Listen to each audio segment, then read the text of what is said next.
everyone and welcome back to my channel Gabbabetic, and welcome to today's baking video. If you watch my little baking vlog, you'll see that I entered two things into the competition. I entered a strawberry cheesecake and a gluten-free carrot cake, and this is the strawberry cheesecake recipe. It's actually a Becky Excell recipe from the book Bake Anything Gluten-Free. This is how it's going to look when it's ready. It's a no-bake cheesecake. It's completely gluten-free and very easy to make and perfect for summer. So I hope you enjoy. If you do, please give it a big thumbs up, comment down below and subscribe if you're new to the channel.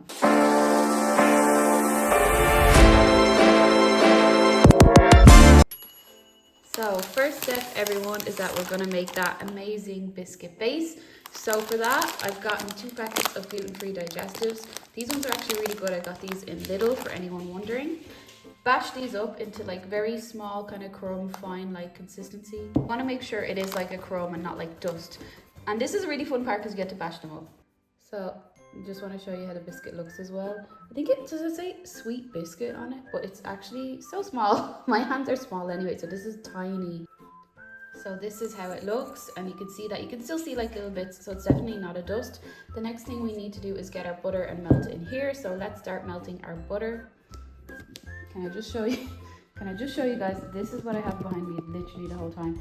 Just keeping an eye outside, ignore the plant pots because we're planting, and also looking for crumbs of biscuit. Aren't you, Lana? Are you enjoying it there? You can sit anywhere in the house, but you want to sit right there. We've got our melted butter, and all ingredients and quantities will be in the description down below. So I add that into the bowl here. I'm going to give it a mix very well. Okay, that's mixed in really well. So here is my cheesecake tin.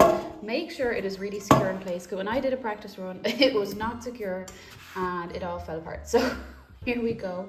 I'm just gonna spoon my mixture into here and make it all really compact and have a nice cheesecake base.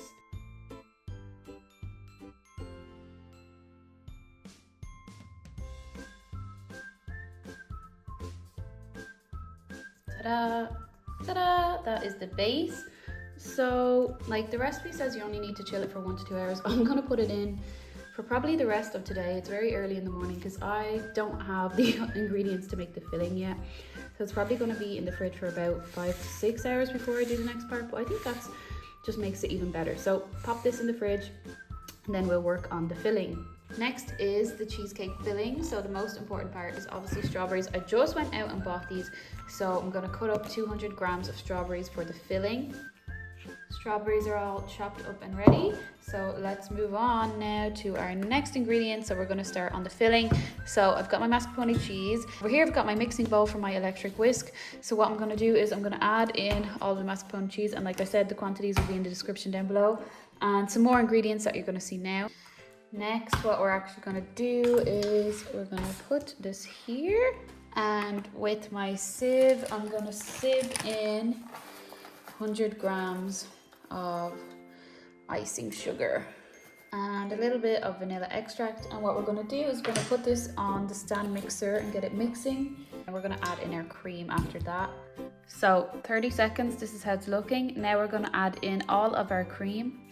So I left my cream in with my mix for 2 minutes and it turned out really well. So we want this kind of like consistency like this. Don't overmix it. You want it to be like a spoonable consistency, not a pourable one. So that looks really good. And then you can just add in your strawberries. You can do this by hand or you can use the mixer. To be honest, I think I'll just do it by hand. So out of the fridge, I've gotten my base. So it's looking really well. It's completely set because it's been there for hours now. So that's pretty good. And let me show you the filling. So over here, mixed in the strawberries. You can see you want to get strawberries in every single part. So make sure you really mix it together. And now we're just going to put it on top of here. And I'll show you that when it's ready. And the end result, ta-da! So this is our base, our filling. Obviously we have to do our sauce and the top until it's a real cheesecake and take off this. But this is the start of the cheesecake. So this is going to go in the fridge overnight, and then we're going to finish it off tomorrow and it needs to set again. So that's why it almost takes kind of like a day and a half really if you want to leave it for a while and have it really well set. So I'll be back tomorrow to show you the sauce and the toppings. 24 hours later. Strawberries are cut up and I'm going to add in 60 grams of caster sugar, about 2 2 tablespoons. So there we go. Now we're going to put this on a very low heat and we're going to simmer it for about 10 minutes. So 10 minutes later, here are my strawberries, really soft, and all of the sugar has dissolved. So what you're going to do is you're going to get a bowl with a sieve, and you want to get all of the liquid is what we're hoping to capture. So we're just going to sieve it into here and capture all of that liquid, and it's the liquid that you want, because what we're actually going to do is pour that liquid back into the saucepan. So liquid goes back into the saucepan. What you're going to do is you're going to add in 1.5 teaspoons of corn flour, and then you're going to mix it together on here over a heat, like a low heat. Get it to dissolve and mix all together and thicken up. Ta-da! So this is how it's looking after. Now we're going to let it cool a bit, but not too long, because I don't want it to stick in the pan. So while that's cooling, we're going to get out our cake, and we're going to halve our strawberries, which are going to be our top of the cake.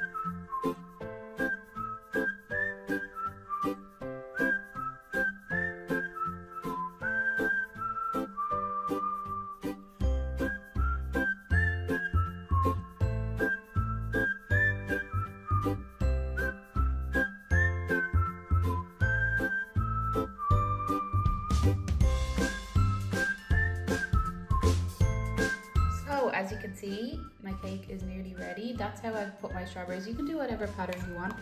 And now I'm going to pour my sauce on top.